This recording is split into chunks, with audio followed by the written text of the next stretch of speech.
ये जो राम मंदिर को लेकर प्राण प्रतिष्ठा की बात चल रही है।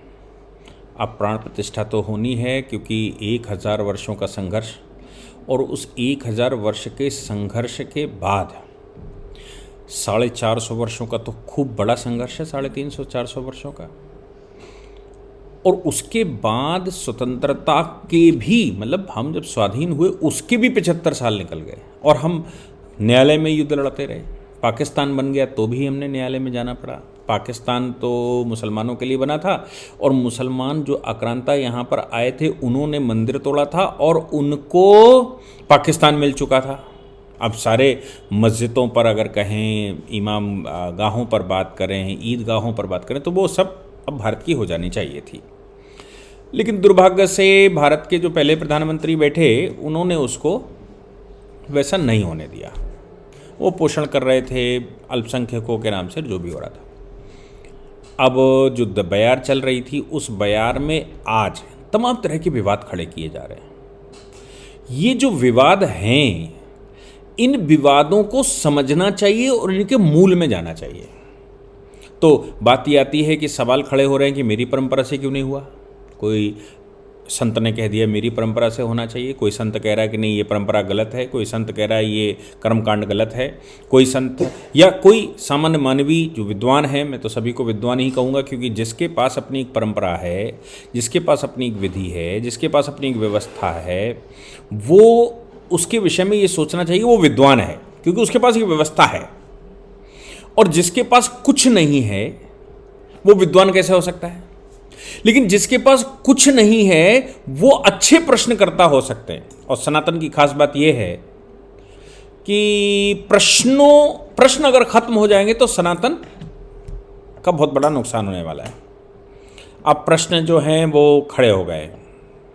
तमाम तरह के वो लोग जिनकी कोई परंपरा नहीं है, जिनके पास कोई पीछे का आधार नहीं है, जो जिस दर्शन को मानता है वो दर्शन केवल लुटेरों के लिए बनाया गया था। लूट कैसे हो उसका भी एक दर्शन है, कब्जा कैसे हो उसके लिए भी एक दर्शन पैदा हुआ।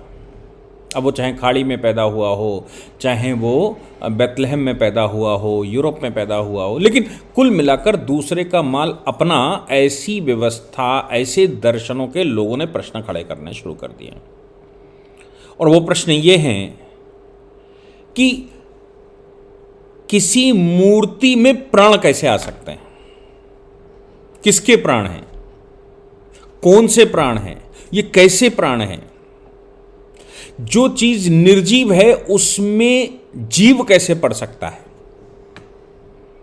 ये सवाल है। तो अगर ये सवाल है कि प्राण मूर्ति में कैसे पड़ सकते हैं, और ऐसा नहीं है कि ये जो विदेशी दर्शन है या विदेशी जो फिलॉसफी है उसको ही, उस पे ही ये चल रहा हो, वही कह रहा हूं, नहीं। क्योंकि भारत में तमाम तरह की सनातन परंपराएं विकसित हो गई और भारत में तमाम तरह की चीज़ें विकसित हो गई और इतना विस्तार हो गया है, इतने एक्सट्रीम, या हम कहें कि इतनी शाखाएं निकल गई हैं कि उन शाखाओं को एक साथ समेट नहीं पा रहे हैं लोग। इसलिए वो सब अपने को राम से जोड़कर ये कहना चाहते हैं कि राम मेरे हैं और मेरी व्यवस्था, मेरी परंपरा के अनुसार उनका प्राण प्रतिष्ठा होनी चाहिए। ये तो सौभाग्य की बात है देश में कि तमाम तरह की शाखाएं, तमाम तरह की फिलॉसफी, तमाम विकास के बाद सभी राममय हैं और वो अपने को राम से जोड़ना चाहते हैं। ये हमारा सौभाग्य है। इसमें डाइवर्सिटी नहीं, इसमें कोई डाइवर्सिटी नहीं है। ये क्या है कि एकात्म भारत है और एकात्म भारत की शाखाएं हैं जो डाइवर्सिटी के रूप में दिखाई दे रही हैं।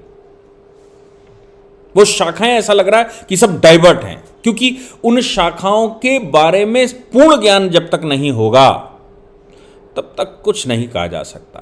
तब तक वो एक दूसरे के, लगता है कि एक दूसरे के विपरीत खड़े हैं, ऐसा नहीं है। अब मूल प्रश्न पर आते हैं जो इस समय चल रहा है कि भाई प्राण कौन, प्राण किसके। भारतीय व्यवस्था में उसका पूर्ण रूप से एक दर्शन है ये जो आज का फर्रुखाबाद डिस्ट्रिक्ट है ना उत्तर प्रदेश में, इसका नाम कभी पांचाल हुआ करता था, कभी स्वर्गद्वारी हुआ करता था, तो कभी अपराकाशी हुआ करता था। इसमें एक मूल दर्शन भारत का पैदा हुआ। फर्रुखाबाद जनपद में ही एक स्थान है काम्पिल। उस समय पांचाल की राजधानी हुआ करती थी काम्पिल। काम्पिल में ही अर्जुन का स्वयंवर हुआ था। अर्जुन स्वयंवर में द्रौपदी को वहीं से लेकर आए थे। और पांचाल इतना मजबूत था उस समय कि पूरे देश के क्षत्रिय राजा बैठे हैं काशी सहित। और जब ब्राह्मण रूप में अर्जुन आए तो उनको स्वयंवर में अनुमति दी गई, तो सारे राजा खड़े हो गए, तलवारें निकाल ली। तो आप सोचो कि पांचाल कितना मजबूत था उस समय, देश का सबसे मजबूत राज्य था कि महाराज ध्रुपद ने कह दिया कि चुपचाप बैठ जाओ, नहीं तो यहाँ से गलत हो जाएगा। तो किसी की हिम्मत नहीं पड़ी कि ध्रुपद के निर्णय के खिलाफ चले जाएं। और दृष्टद्युम्न जो कि पांडवों का सेनापति था पूरे महाभारत के दौरान, दृष्टद्युम्न स्वयंवर आयोजित कर रहा था। तो आप सोचो पांचाल कैसा रहा होगा। द्रोणाचार्य भी वहीं से हैं, कृपाचार्य भी वहीं से। तो पांचाल की राजधानी मतलब महाभारत से बहुत पहले वो जो स्थान का नाम काम्पिल पड़ा, वो कपिल मुनि के नाम पर पड़ा। और कपिल मुनि भारत के एक उपांग सांख्य दर्शन के प्रणेता हैं। सांख्य दर्शन बनाने वाले ऐसा कहते हैं कि 60 सूत्र उसमें हुआ करते थे। हालांकि ऐसा भी भ्रम है लोगों को, या मैं कहूँ मैंने खोजने की कोशिश की, मुझे नहीं मिला कि सांख्य जो कपिल मुनि का सांख्य है वो अब उपलब्ध नहीं है, लेकिन सांख्य कारिका ईश्वर कृष्ण की लिखी हुई सांख्य कारिका उपलब्ध है। सांख्य कारिका प्राण, आत्मा और दर्शन की बात करती है, और उसके आधार पर ही तमाम पुराणों में, यहाँ तक कि गीता की जो मूल फिलॉसफी है वो भी सांख्य है। भगवान बुद्ध की फिलॉसफी भी सांख्य है, जैन दर्शन भी सांख्य है। और जैन मुनियों में तो एक मुनिवर का जन्म भी वहीं हुआ है, विमल देव का।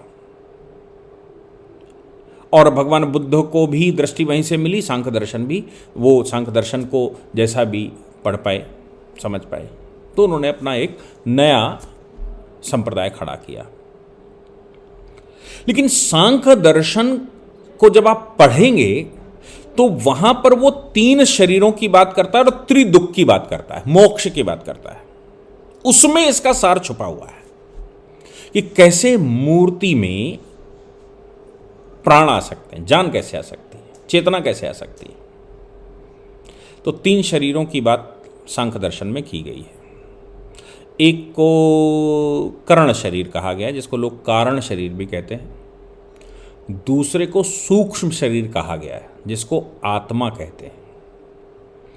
और तीसरा स्थूल शरीर, जिसमें आत्मा सामान्यता आती। स्थूल शरीर मानव का हो सकता है, स्थूल शरीर किसी पशु का हो सकता है, किसी पक्षी का हो सकता है, किसी कीटाणु का हो सकता है। तो आत्मा एक शरीर धारण करती है। करण शरीर गर्भ में शरीर बनाता है, और उसमें जब उसका शरीर पूरा हो जाता है तो उसमें आत्मा प्रवेश करती है। उसी को भारतीय संस्कारों में, जो 16 संस्कार हम कहते हैं, उनमें हम गोद भराई का संस्कार कहते हैं कि प्राण आ गया है, अब इसकी गोद भराई हो गई। मतलब गोद, मां के पेट में बच्चा 100 दिन का हो गया तो भी हम नहीं कहते अभी गोद भरी है, क्योंकि अभी केवल उसका एक करण शरीर तैयार हो रहा है। जिस दिन करण शरीर तैयार हो जाएगा उसके बाद उसमें आत्मा प्रवेश करेगी, सूक्ष्म शरीर प्रवेश करेगा। और फिर सूक्ष्म शरीर प्रवेश करने के बाद वो बाहर निकलेगी शरीर को लेकर आत्मा, और फिर उसका स्थूल शरीर विकसित होगा। जिन स्थूल शरीर में तत्व हैं, उन तत्वों में हमने कहा कि ज्ञानेंद्रियां हैं, कर्मेंद्रियां हैं। अब देखो, उसको वो ये कहते हैं कि ज्ञानेंद्रियां कर्मेंद्रियां हैं, लेकिन इन ज्ञानेंद्रियों, कर्मेंद्रियों और शरीर के बाकी के जो हिस्से हैं, एक्सक्रीटरी यानी कि जो उसके निकास द्वार हैं, उनको सबको मिलाकर जो तत्व बनते हैं, उन तत्वों के ऊपर शासन कौन कर रहा है? उन तत्वों के ऊपर शासन करता है सूक्ष्म शरीर, आत्मा। और ये जो मन बुद्धि अहंकार है वो तो आत्मा के पास है, शरीर के पास कहां है मन बुद्धि अहंकार। इसका मतलब ये हो गया कि जो आत्मा है वो अलग है, डिस्टिंक्ट बॉडी है। इसीलिए सांख्य दर्शन के बाद जब गीता आई तो भगवान श्री कृष्ण जो योगेश्वर कहे जाते हैं, सांख्य में जब आप ईश्वर की कल्पना कर लेते हैं, परमेश्वर की कल्पना कर लेते हैं, तो वो योग दर्शन बनता है। योग दर्शन का उत्कृष्ट उदाहरण हमारे पास आज गीता जी हैं।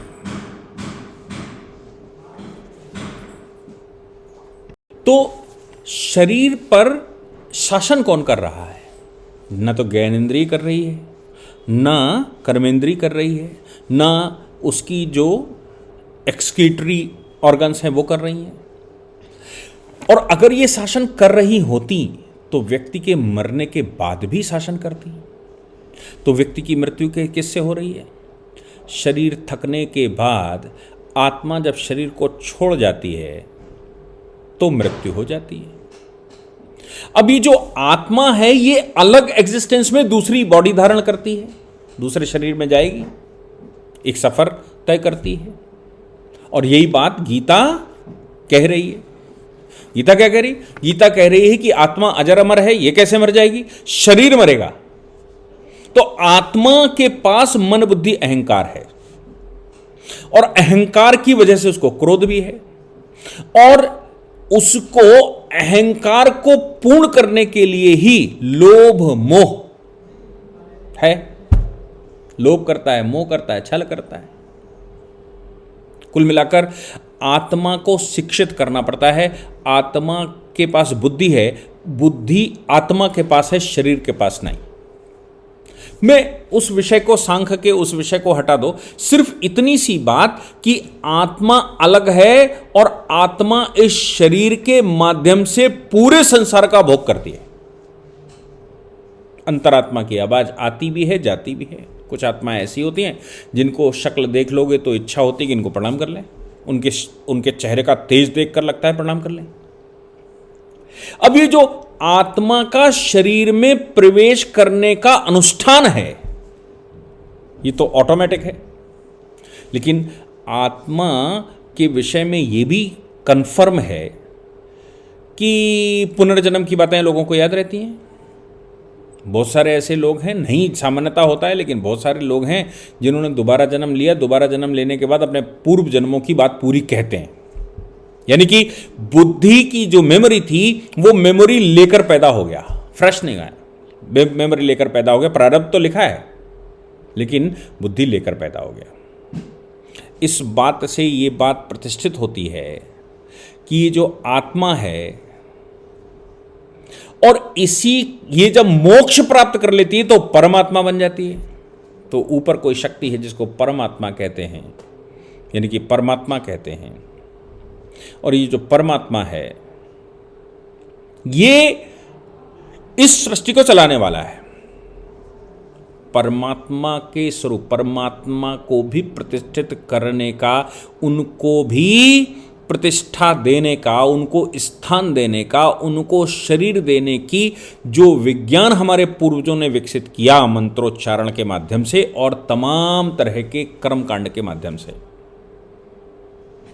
वो विद्वानों के पास इतनी शक्ति है कि वो किसी मूर्ति को बनाकर, किसी धातु की या मिट्टी की मूर्ति बनाकर उसमें परमात्मा का आवाहन करते हैं। जब 100 दिन तक शरीर बन रहा था उसमें आत्मा नहीं थी, तो ये जो बना हुआ शरीर है, जो बनाया है, उसकी अपनी एक प्रक्रिया है। उसमें आत्मा के प्रवेश कैसे करे, परमात्मा कैसे प्रवेश करे, जिसको आप भगवान कहते हैं, उसकी विधि हमारे पूर्वजों ने विकसित करके रखी थी। यही कारण है कि जब आत्मा उसमें प्रवेश करती है, परमात्मा उसमें प्रवेश करते हैं, तो प्रवेश करते ही जब उनके नेत्र खोले जाते हैं, तो नेत्र खोलने के बाद एक आईना दिखाते हैं, तो उनके नेत्रों से आईने टूट जाते हैं। कुल मिलाकर बात यह आती है कि ये जो परमात्मा है इनको उचित स्थान दिया जा सकता है। कभी सुना होगा कि ये कहा जाता है कि जागृत मंदिर है, ये मंदिर बहुत जागृत है। मेरा मानना उस विषय पर यह है कि जागृत मंदिर में जो लिंग रखा हुआ है या भगवान की मूर्ति रखी हुई है या कोई विग्रह रखा हुआ है, उसमें परमात्मा प्रवेश कर चुके हैं। अब हो सकता है कि उनका अनुष्ठान उस प्रकार पूरा ना हुआ हो, लेकिन धीरे धीरे अनुष्ठान किया वर्षों तक लोगों ने, उसके बाद परमात्मा वहाँ प्रवेश कर चुके हैं और उनके साथ वो आत्माएं जो शरीर का रोल खत्म हो चुका है लेकिन अभी मोक्ष प्राप्त नहीं किए हुए हैं, पर मोक्ष की लालसा है उनको, वो मंदिरों में प्रवेश करते हैं। इसीलिए एक किसी मंदिर में जाकर हम लगातार एक मंदिर को चुन लेते हैं और उसमें पूजा पाठ करते हैं, तो वहाँ की जो परमात्माएं हैं, जो आत्मा है, जो परमात्मा है, वो हमारे फैमिलियर हो जाता है। हालांकि परमात्मा पूरे संसार में एक ही है, लेकिन जो गण हैं आत्मा के रूप में, वो सब हमारे सहायक हो जाते हैं। तो जब सांख्य दर्शन को पढ़ेंगे, सांख्य दर्शन क्या है, भारत को समझना चाहिए। भारत के पास वेद हैं, उनको पढ़ने के लिए वेदांग हैं कि बेसिक शिक्षा तो हो वेदांगों की, और फिर उसके उपांग हैं। उपांगों में 6 दर्शन हैं, 3 मूल दर्शन हैं और 3 उनके अपडेटेड वर्जन हैं। 3 मूल दर्शनों में सांख्य, दुनिया में सत्य असत्य का पता करने के लिए न्याय, और ये सृष्टि का जन्म से लेकर और आत्मा की फिलॉसफी, शरीर का जन्म, शरीर की मृत्यु और सृष्टि का विनाश और सृष्टि का सृजन, ये पूरा सांख्य में है। यानी कि सृष्टि के रहस्य अगर किसी को जानने हैं तो फिर वो सांख्य दर्शन में मिलते हैं। और अगर व्यक्ति को, एक आत्मा, एक शरीर को अगर ये जानना है कि वाकई में सामने क्या सत्य, क्या असत्य क्या, तो उसको न्याय दर्शन पढ़ना चाहिए। और अगर उसको ज्ञान चाहिए तो उसको पढ़ने चाहिए वेदांत, उपनिषद। तो ये मूल 3 दर्शन इनके और आगे के दर्शन है। इन दर्शनों को उपांग कहते हैं। अगर कोई व्यक्ति भारतीय परंपरा में जिसका जन्म हुआ है वो वेदांग नहीं जानता, उपांग नहीं जानता और वेद का बेसिक थॉट नहीं जानता, तो ऐसा व्यक्ति ये बातें करेगा। किसी ने केवल वेद पढ़े लेकिन उपांग नहीं पढ़े, यानी कि सांख्य नहीं पढ़ा। सांख्य दर्शन जो है वो आस्तिक दर्शन है, उसमें ईश्वर की को देखा जाता है, आत्मा परमात्मा का संयोग बताया जाता है। इन्हीं के आधार पर फिर बाद में द्वैतवाद, अद्वैतवाद, विशिष्टाद्वैतवाद क्या है, आत्मा और परमात्मा। द्वैत कौन है, आत्मा और परमात्मा अलग अलग है। अद्वैत कौन है, आत्मा परमात्मा एक ही है। विशिष्टाद्वैत क्या है तो, लेकिन उसके पास विशिष्ट परमात्मा तो है लेकिन उसके पास विशिष्ट शक्तियां हैं। इनको हम इन शॉर्ट परमात्मा कहते हैं और एक सामान्य भाषा में हम भगवान उनको कहने लगते हैं। तो ऐसे भगवान को आप मूर्ति में भी आग्रह कर सकते हैं। उसकी अपनी कार्य विधि है, उस विधि के द्वारा अगर संपूर्ण तरीके से शास्त्रार्थ करके, शास्त्र अनुकूल भगवान को आग्रह किया जाए तो भगवान इस तरह विग्रह में भी विराजमान होते हैं। तो जो लुटेरों के शास्त्र हैं, जो केवल वेद जानते हैं, उपांग नहीं जानते, तो वेद केवल जानते हैं वो कहेंगे नहीं वेद ही सत्य है क्योंकि वेद में ज्ञान है। उपांगों में दर्शन है कि कैसे, और वेदांतों में उनकी बुद्धि है, उनका ज्ञान है कैसे। इसलिए सांख्य को अगर आप पढ़ेंगे तो मैं कहता हूं कि आज संसार के सबसे पुराने, सबसे पुरातन फिलॉसफी जिसको सांख्य कहा जाता है, उस जनपद में, फर्रुखाबाद जनपद में जो हुआ, और वो जनपद से ही बुद्ध का नाता, जैनों का नाता, भगवान श्री कृष्ण का नाता, सांख्य दर्शन का नाता, यजुर्वेद का नाता, ये एक ही स्थान पर क्यों है? मेरा मानना है जब काशी विकसित नहीं हो पाया था, उससे पहले संसार के सबसे पुराने शहर, सबसे पुराने दार्शनिक स्थान के रूप में अगर कोई आता है तो वो सांख्य का स्थान काम्पिल्य आता है, उसको देश के रूप में हम पांचाल देश के रूप में जानते थे। इसलिए इस प्रकार की चर्चाएं होना स्वाभाविक इसलिए है क्योंकि ना तो उपांग पढ़े, ना हमने वेदांग पढ़े, और ना ही हमने वेद पढ़े, और ना ही हमने दर्शनों के उपदर्शन। तो जब आप शंकराचार्य की बात करते हैं, वो अद्वैतवाद की बात करते हैं, तो क्या है ये? सांख्य का ही तो रूप है। जब सांख्य प्रकृति और पुरुष दो बताता है, वो कहते एक ही है।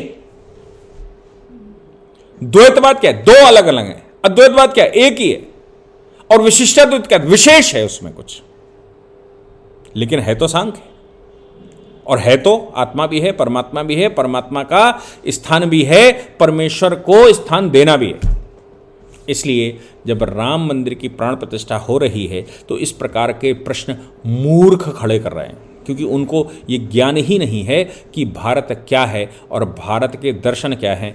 भारत के दर्शन से मतलब है भारत की मूल फिलॉसफी क्या है, विग्रह रूप में क्यों देख रहे हैं हम भगवान को, और फिलॉसफिकल पॉइंट हम वेदों में देख रहे हैं। इसलिए स्वाभाविक रूप से ये सब कुछ चल रहा है।